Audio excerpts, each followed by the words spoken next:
All right.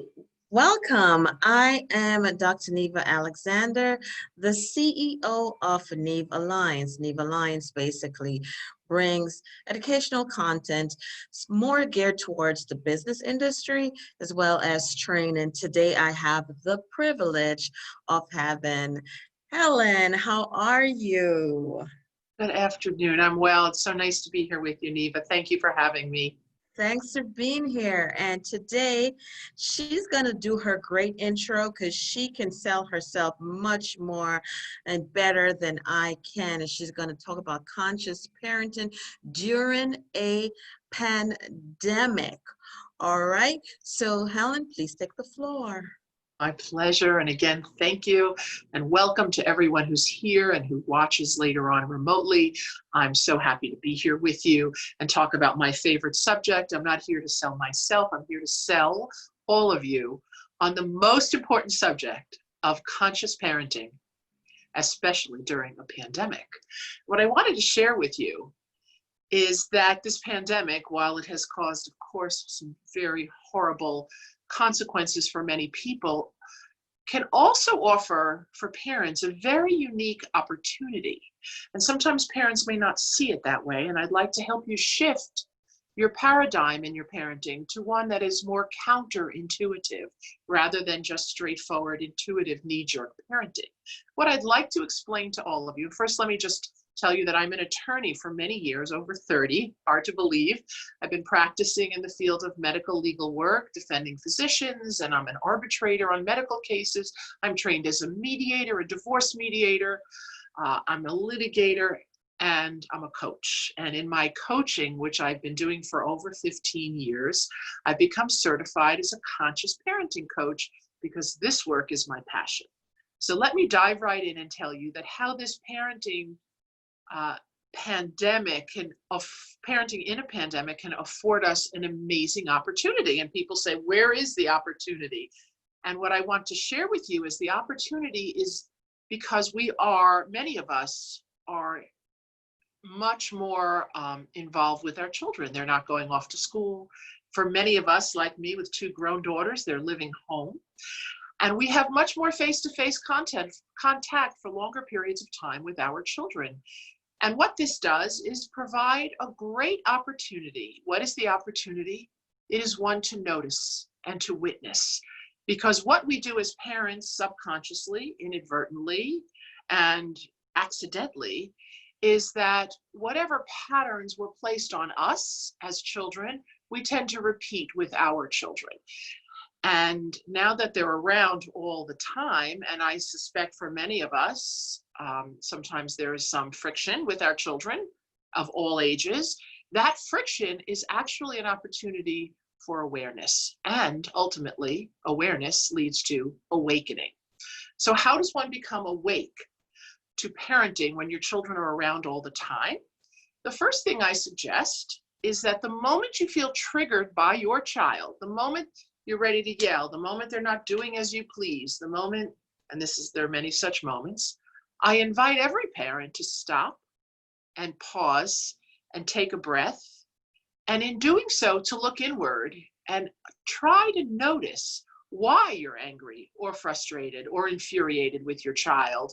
Because it's important to remember that both overtly and subtly, our children are just being who they are, and we are reacting to them.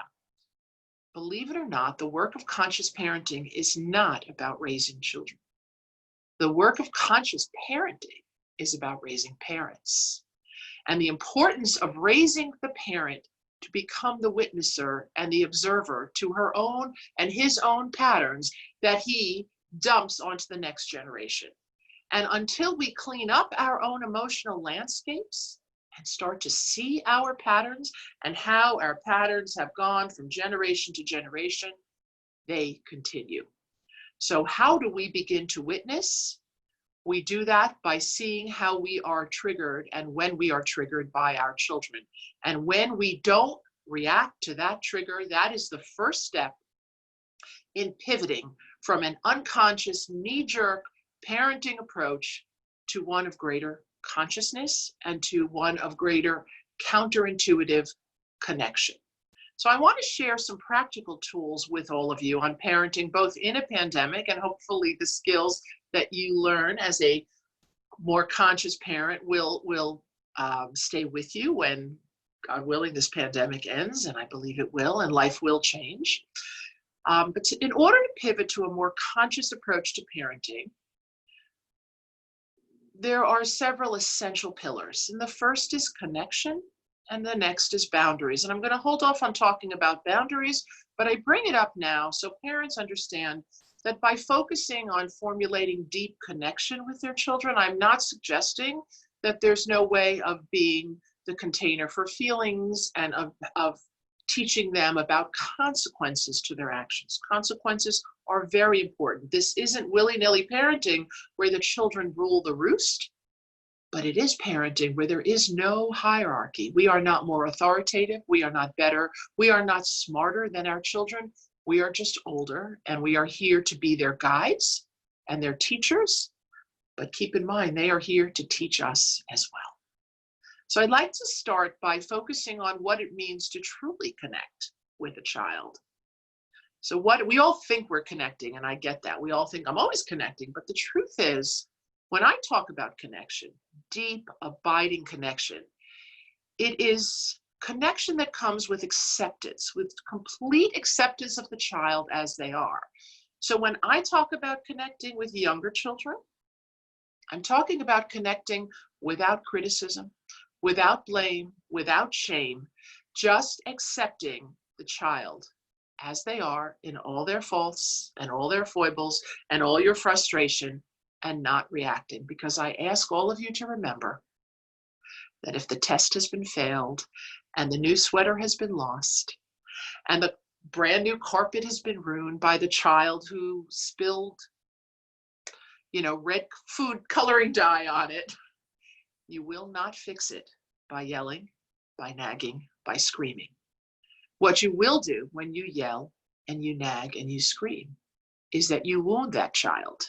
And I believe that if parents could actually see the wounds they inflict on the child physically, they would stop, right?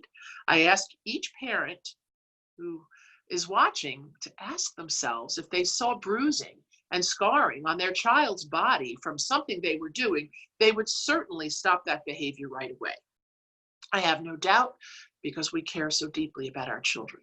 But what we do inadvertently is we wound and we bruise and we scar our children's souls. And we do this through our constant reactions in big ways and in small ways.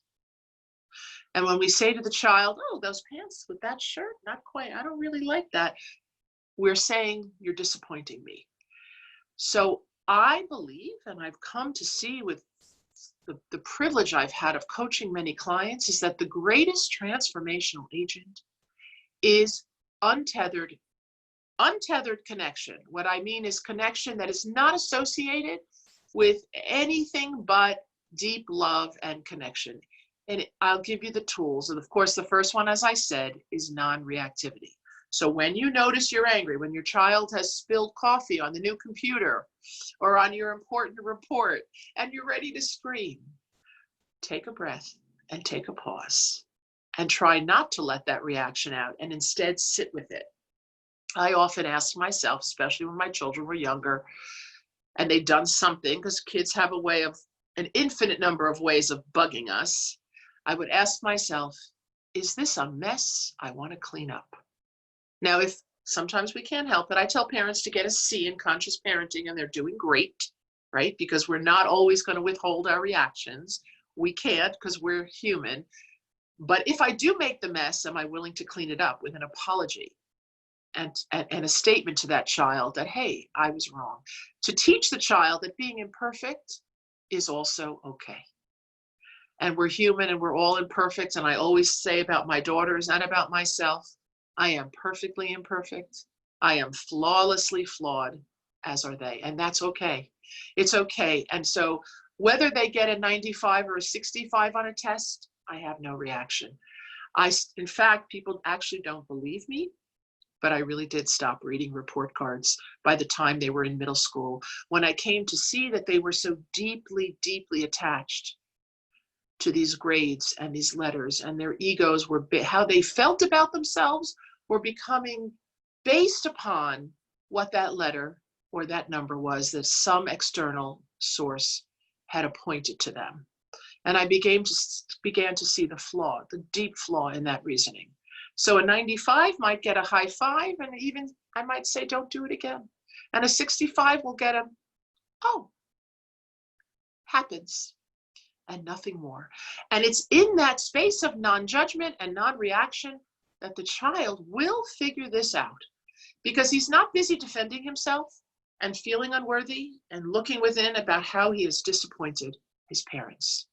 So please remember that yelling and nagging and criticizing and shaming and blaming are wounding. They do not teach, they damage. And if you take one thing away from this, and it's to learn to react fewer times, you will have learned a great skill. And that's how we create self-esteem in children. And that's how we create connection with a child, where they want to come to you and tell you things because they come to trust that they won't be hurt and that whatever mistakes they make are okay. And this gets more and more important as children get older. But the earlier you start, the better. Please remember the important lesson that when we wound our children with criticism of any sort, they don't love us less. They learn to love themselves less.